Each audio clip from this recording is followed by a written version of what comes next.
Erica here, and I'm here today with a wild and crazy December wrap-up.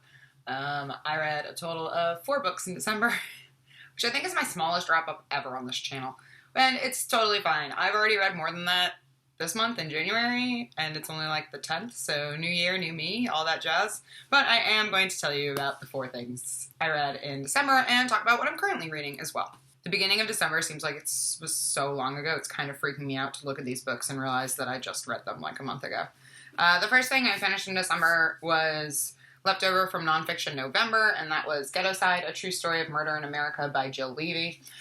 This is a nonfiction book, obviously, and it's kind of a case study about crime in the south side of LA, particularly black-on-black shootings, and the detectives that work the cases and the families that are affected by this violence, and why that part of the city and that part of the country in particular is so violent, especially when it comes to gang-related violence and, like I said, black-on-black shooting. This was really good. I can't say I enjoyed it, because it's not one of those books that you enjoy, but I learned a lot from it. It was very well researched, very well done. And I definitely recommend it. So I think I gave it 3 stars in the end. And I partially read along and partially listened to the audiobook. The audiobook was also very well done, so either way. And yeah, it was a good book. The next book I finished in December was also leftover from nonfiction in November, and that is Sister Outsider, which is Essays and Speeches by Audre Lorde. I started reading this in like February. I don't know. I had been picking this up and putting it down all year long. And I finally finished it.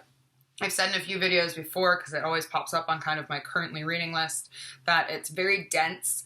The content is also very heavy and sometimes a little hard to deal with.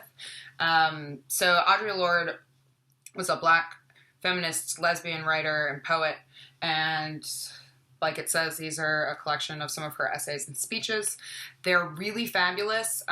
There's a lot of writing on intersectional feminism here and why it's so important. This book is so crazy important. But because of that and because of the topic at hand, sometimes, you know, Audre Lorde would say something about how white feminists see black feminists, and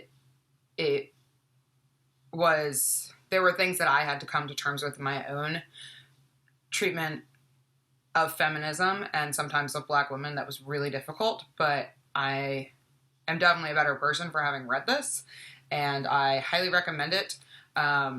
Again, I just think everyone should read it. It's not a fast read. It's not, like I said, it's not like an enjoyable book. It's not a book you enjoy reading because it is difficult.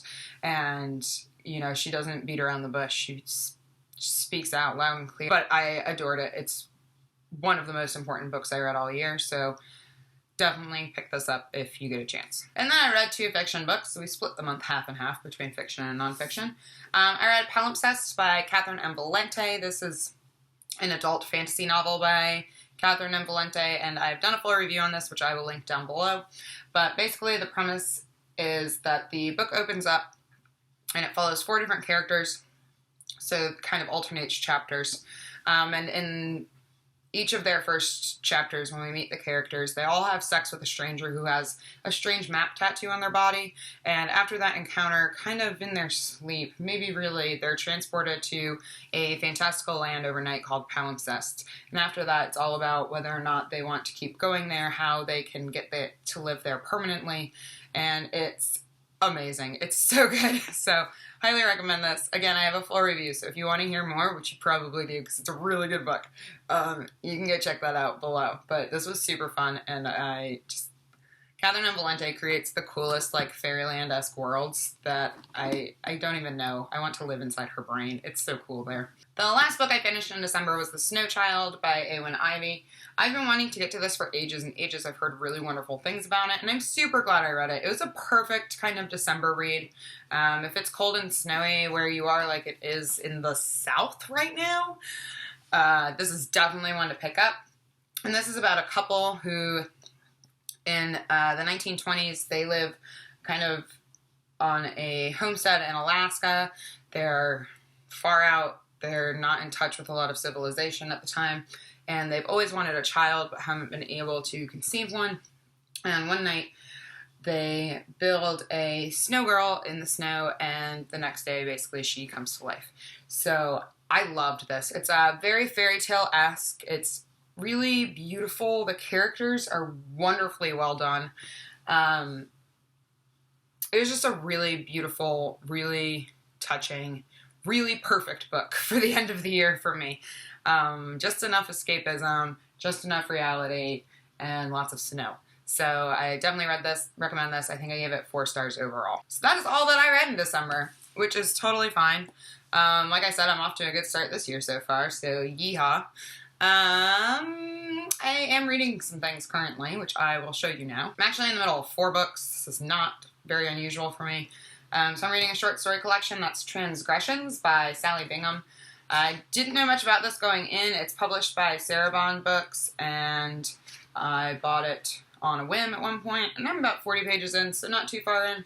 But the stories are very realistic.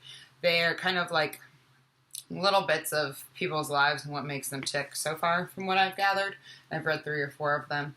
And they're really good, so I'm enjoying this so far. I'm still reading Writing Down the Bones, Freeing the Writer Within by Natalie Goldberg. I've been reading this for a while, on and off. It's just something that I like to dip in and out of. Like, I'm not in the mood to read 200 pages of writing advice straight through. So, it's really good. It's nice. I like it. I've applied some of these tactics to my journaling and have really appreciated that. So, I would recommend this so far, but I'm not done yet, but I will be someday. I'm also rereading a book right now. I started this at the end of December. This is Fall on Your Knees by Anne-Marie Macdonald. I recommend this a lot. It's one of my favorite books of all time, but it's been about 3 years since I've read it, and I'm currently dipping in and out of the paper book, but I also have the audio version. Audiobooks are great for rereads for me, by the way, and I'm loving it just as much as the first time. So far, I'm completely justified in shoving it in all of your faces because it is an absolutely phenomenal book. Please read it. For those of you who have not heard me talk about it before, this is a family saga set on Cape Breton Island, and it follows the Piper family, particularly the 4 daughters, and it's full of tragedy and madness and death, and oh my god, it's so good, y'all. I have so many feelings about this book.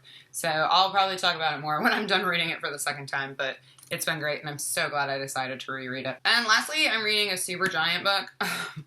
I'm reading The Stand by Stephen King.